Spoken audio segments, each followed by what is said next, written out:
اذ جعلنا البیت مثابۃ للناس وامنا، اور جب ہم نے بنایا اس خانہ کعبہ گھر کو مرکز لوگوں کے لیے اور امن کی جگہ بنا دیا۔ واتخذوا من مقام ابراہیم مصلی، اور ہم نے حکم دیا اپنے محبوب صلی اللہ علیہ وآلہ وسلم کو کہ ابراہیم کے کھڑے ہونے کی جگہ کو اپنا مصلی بناؤ۔ اچھا، نبی علیہ السلام جب تک مکے میں تھے نا تو آپ کھڑے ہوتے تھے مستجاب دیوار کی طرف، یعنی یہ قبلہ شریف ہے نا، اگر آپ دیکھیں ریکٹینگولر ہے یوں۔ پاکستان سے اگر آپ دیکھ رہے ہو نا تو یہاں پہ مقام ابراہیم ہے، ٹھیک ہے جی، آلموسٹ کعبے کے اس طرف، اور یہاں پہ خانہ کعبے کا دروازہ ہے اور اس کارنر پہ حجر اسود ہے، اور یہ جو دیوار ہے نا یہ والی، یہ کہلاتی ہے مستجاب، 70 انبیاء کا مصلی ہے، کیونکہ یہاں پہ اگر کوئی کھڑا ہونا تو اس کا رخ بیت المقدس کی طرف ہو جاتا ہے، اور اس دیوار کے بالکل اپوزٹ حتیم ہے، حتیم کی جو اپوزٹ والی دیوار ہے اسے مستجاب کہتے ہیں۔ تو نبی علیہ السلام یہاں کھڑے ہو کے نماز پڑھتے تھے تو دونوں قبلوں استقبال ہو جاتا تھا۔ حضرت عمر کی خواہش تھی کہ نبی علیہ السلام اپنا مصلی بدلیں، انہوں نے مشورہ بھی دیا۔ بخاری مسلم میں حدیث ہے حضرت عمر کی، آپ عارضی دیکھیں، حضرت عمر کہتے ہیں کہ میں نے 4 باتوں میں اپنے رب کی موافقت کی۔ وہ یہ بھی کہہ سکتے تھے کہ میرے رب نے میری موافقت کی، کیونکہ مشورہ تو پہلے حضرت عمر نے دیا تھا، لیکن حضرت عمر کا یہ ماننا تھا کہ میرے دل میں بھی جو خیال آتا ہے نا وہ بھی تو اللہ کی طرف سے ہی آتا ہے۔ ایک انہوں نے کہا کہ میں نے نبی علیہ السلام کو مشورہ دیا تھا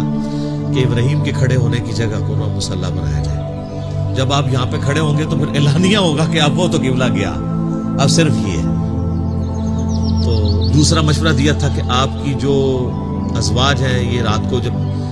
قضائے حاجت کے لیے نکلتی ہیں تو پردے کا حکم ان کو دیں، تو آیت پردہ نازل ہوگی۔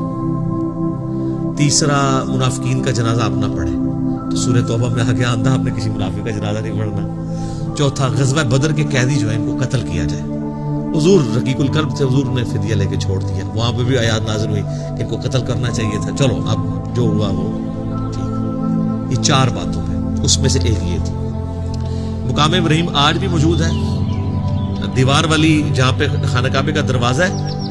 اس والی دیوار میں سامنے آپ کو نظر آئے گا ہر عمرے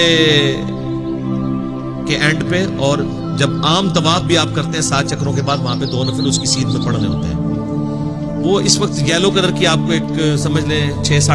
یا 7 فٹ کی ایک عمارت چھوٹی سی نظر آئے گی جو گرل سی بنی ہوئی ہے پیتل کی، اس کے اندر ایک پتھر ہے، وہ حضرت ابراہیم کی یاد کے طور پر موجود ہے، جس کے اوپر وہ کھڑے ہوتے تھے تو وہ جو حضرت ابراہیم علیہ السلام یعنی دیواریں اوپر جاتی تھی وہ پتھر بھی اونچا ہوتا جاتا تھا۔ اس وقت ظاہر ہے کوئی کرین نہیں تھی، یہ اللہ کی طرف سے غیبی تھا معاملہ۔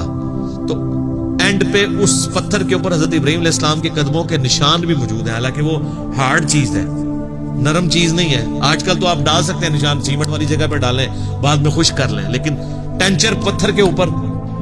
چٹیل پتھر کے اوپر، یہ احتراماً اللہ تعالیٰ نے ایک معجزے کے طور وہ آج تک وہ پتھر بھی وہاں موجود ہے،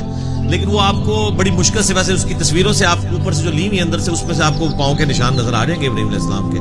باقی مشکل سے نظر آتے ہیں کیونکہ اس پتھر کے اوپر بھی انہوں نے ایک میٹل سا چڑھا دیا ہوا ہے، تو وہ ایگزیکٹ اتنا وہ قریب سے نظر نہیں آتا۔